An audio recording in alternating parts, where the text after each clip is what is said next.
మద్యం కుంభకోణం కేసులో అరెస్ట్ అయిన కృష్ణమోహన్ రెడ్డి గురించి, కాదంబరి జత్వానీ కేసులో అరెస్ట్ అయినటువంటి పిఎస్ఆర్ ఆంజనేయులు గురించి సంచలనమైనటువంటి విషయాలు వెలుగులోకి వస్తూ ఉన్నాయి.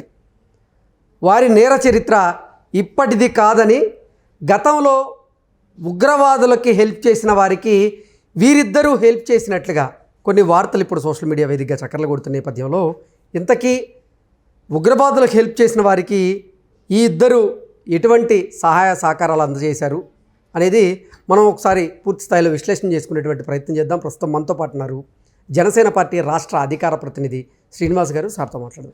సార్ నమస్తే. సార్ నమస్తే. కాదంబరి జత్వానీ గారిని ఈ హింసించినటువంటి కేసులో అరెస్ట్ అయిన పిఎస్ఆర్ ఆంజనేయులు గారిది, అలాగే మద్యం కుంభకోణంలో అరెస్ట్ అయినటువంటి కృష్ణమోహన్ రెడ్డి గారిది, వారిద్దరి గురించి సంచలనమైనటువంటి విషయాలు వెలుగులోకి వస్తున్నాయి. వారిద్దరి నేర చరిత్ర ఇప్పటిది కాదు, గతం నుంచే ఉంది. గతంలో అసలు ఉగ్రవాదులకు హెల్ప్ చేసిన వారికి వీరు హెల్ప్ చేశారు అన్నట్లుగా వీరి మీద కొన్ని ఆరోపణలు వస్తూ ఉన్నాయి. ఏంటి సార్ అసలు వీరు ఏం చేశారు? కృష్ణ గారు, మనకి ఈ మధ్యకాలంలో సంచలనం కలిగించినటువంటి కేసుల్లో మద్యం కుంభకోణం ఎటువంటిదో, అదేవిధంగా కాదంబరి జత్వానీ గారి ఆమెని అరెస్ట్ చేసి తీసుకురావడం, హింసించడం అనేటువంటి కేసు కూడా, ఈ రెండు సంచలన విషయాలు. కాదంబరి గారి జత్వానీ గారి ఆ కేసుకు సంబంధించి పిఎస్ఆర్ ఆంజనేయులు గారు ఆల్రెడీ జైల్లో ఉన్నారు. అదే జైల్లో మద్యం కేసులో కృష్ణమోహన్ రెడ్డి గారు కూడా ఉన్నారు. వీళ్ళిద్దరూ కూడా ఒక అధికారులుగా జగన్మోహన్ రెడ్డి గారికి ఎంత సహకారాలు అందించాలో అంతవరకు ఇచ్చారనేటువంటిది ఆరోపణలు చాలా ఉన్నాయి. ఎందుకంటే కృష్ణమోహన్ రెడ్డి గారు ఒక టైంలో కర్నూలు ఎంఆర్ఓగా పనిచేసినప్పుడు, తర్వాత ఉద్యోగాన్ని రిజైన్ చేసి తర్వాత పార్టీలకి జగన్మోహన్ రెడ్డి గారి దగ్గరికి రావడం, తర్వాత పిఏ నుంచి ఓఎస్డీ, గవర్నమెంట్ వచ్చేటికి ఓఎస్డీగా మారడం మనం చూసాం. అదేవిధంగా పిఎస్ఆర్ ఆంజనేయులు గారి చరిత్ర ఒకసారి పాత దాఖలు తీసుకుంటే ఆయనది చాలా పెద్ద హిస్టరీ ఉంది. అనేకమైనటువంటి కేసుల్లో కొంచెం ఇబ్బందికర వాతావరణంలో కూడా అతను ఉన్నట్టుగా మనకి ఉన్నాయి, సమాచారాలు ఉన్నాయి. వీళ్ళిద్దరితో ఒకే జైల్లో ఉన్నారు. ఇప్పుడు ఎందుకు వచ్చిందంటే ఈ ప్రస్తావన, దాదాపు 2001లో 24 ఏళ్ళ క్రితం మన అందరికీ చాలామంది మర్చిపోయి ఉంటారు. ఇప్పుడు ముంబై పేలుళ్ళకి సంబంధించి అబూ సలం, తర్వాత మోనికా బేడి, ఆయన ప్రియురాలు మోనికా బేడి అంటారు. వాళ్ళిద్దరికీ కూడా అప్పట్లో కర్నూలులో వాళ్ళకి దొంగ పేర్ల మీద పాస్పోర్ట్లు క్రియేట్ చేసుకుని వాళ్ళు విదేశాలు పారిపోయినట్టుగా వార్తలు. అప్పుడు దానికి సహకరించినప్పుడు ఆ టైంలో ఎంఆర్ఓగా ఉన్నది కృష్ణమోహన్ రెడ్డి గారు. ఓకే. అదే జిల్లాకి ఎస్పీగా ఉన్నది పిఎస్ఆర్ ఆంజనేయులు గారు. అంటే సార్ ఇప్పుడు కృష్ణమోహన్ గారు, అలాగే ఇటు పోతే పిఎస్ఆర్ ఆంజనేయులు గారు, వీరిద్దరు కూడా అబూ సలేంకి ఆయన ప్రియురాలైనటువంటి మోనికా బేడి, వీళ్ళిద్దరికీ దొంగ పాస్పోర్ట్లు చేసే విషయంలో సహాయ సహకారాలు. అంటే అప్పట్లో ఎంఆర్ఓగా ఉన్నాడు ఈయన. అప్పుడు పేర్లు కూడా చెప్తానండి. మోనికా బేడికేమో సనా మాలిక్ కమల్ అనే పేరుతోటి, అబూ సలీంకేమో రమిల్ కమల్ మాలిక్ అనే పేర్లతోటి ధృవపత్రాలు క్రియేట్ చేసేస్తే దాని ద్వారా వాళ్ళ పాస్పోర్ట్లు క్రియేట్ చేసుకున్నారు. అక్కడి నుంచి విదేశాలు పారిపోవడానికి వాళ్ళకి ఇదైంది. తర్వాత ఏమైందో తెలీదు. తర్వాత కృష్ణమోహన్ రెడ్డి గారి ప్రాసిక్యూషన్ ముందు సాక్షిగా మారిపోయాడు. ఆ తర్వాత అంటే మనం ఏమని ఎందుకు చెప్పుకోవాల్సి వస్తుందంటే, ఈ రోజున ఒక పార్టీ మన వైఎస్ఆర్ కాంగ్రెస్ పార్టీకి సంబంధించినటువంటి అధ్యక్షుడి దగ్గర పిఏగా పనిచేసి తర్వాత ఓఎస్డీగా ఇచ్చి తర్వాత మద్యం కుంభకోణంలో చక్రం తిప్పాడు, అతను కూడా మూల సూత్రధారుల్లో ఒకడు అనేటువంటిది ఈరోజు కృష్ణమోహన్ రెడ్డి గారి మీద ఉన్నటువంటి అభియోగం.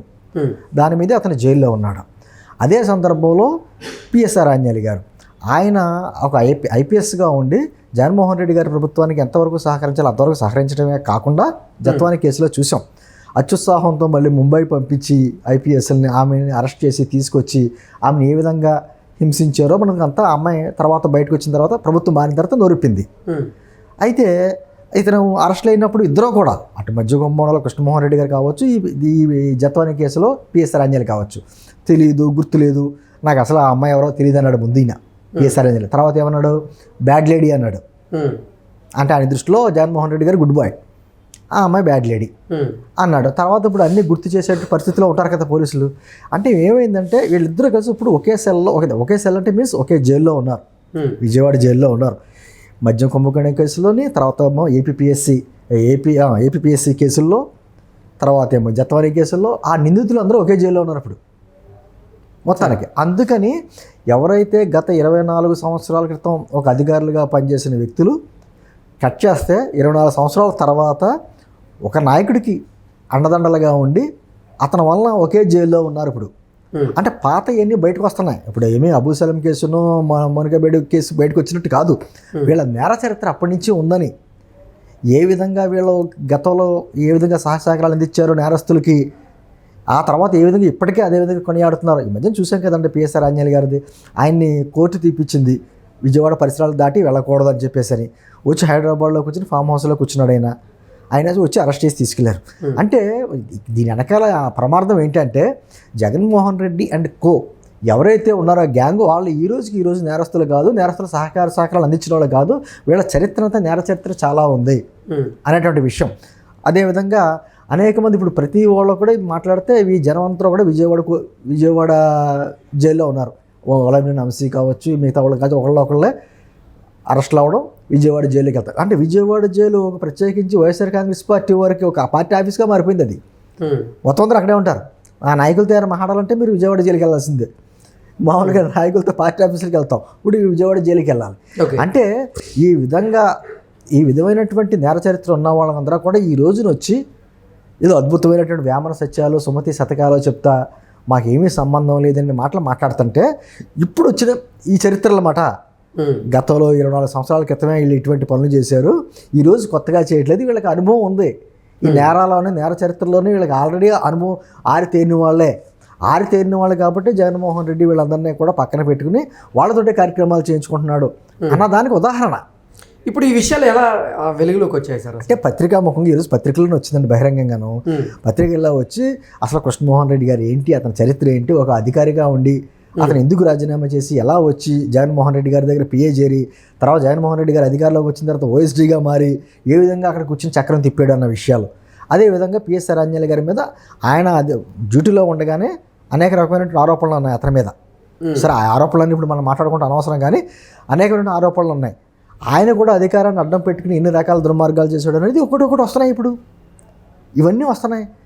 అందుకని అంటే విచిత్రం ఏంటంటే వాళ్ళందరూ అప్పట్లో అధికారులుగా కలిసి పనిచేశారు. అదే ఇద్దరు ఈరోజు ఖైదీలుగా ఒకే జైల్లో ఉన్నారు.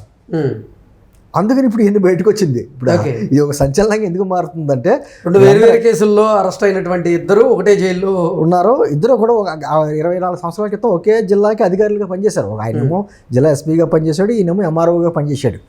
నేంటుంది ఇటువంటి నేర చరిత్రలందరినీ ఏ విధంగా జగన్మోహన్ రెడ్డి పెంచి పోషించాడు అన్నదే ఈరోజు మనకి ప్రధాన అంశం. అంతే తప్ప పాత కేసులన్నీ బయటకు వస్తున్నాయని కాదు.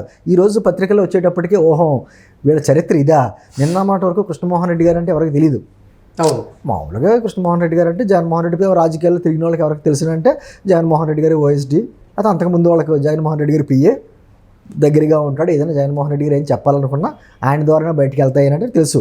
కానీ ఇంత చరిత్ర, ఇటువంటి చరిత్ర అంతా ఉంది అనే విషయం ఈరోజు బయటకు వస్తుంది. కాబట్టి ఓహో జగన్మోహన్ రెడ్డి గారు అనే గ్యాంగ్ అంతా ఇంతేనా, ఆయనే కాదు ఆయన గ్యాంగ్ అంతా ఇంతేనా అనే విషయం బయటకు వస్తున్నాయి. ఇంతే. Okay sir, thank you so much.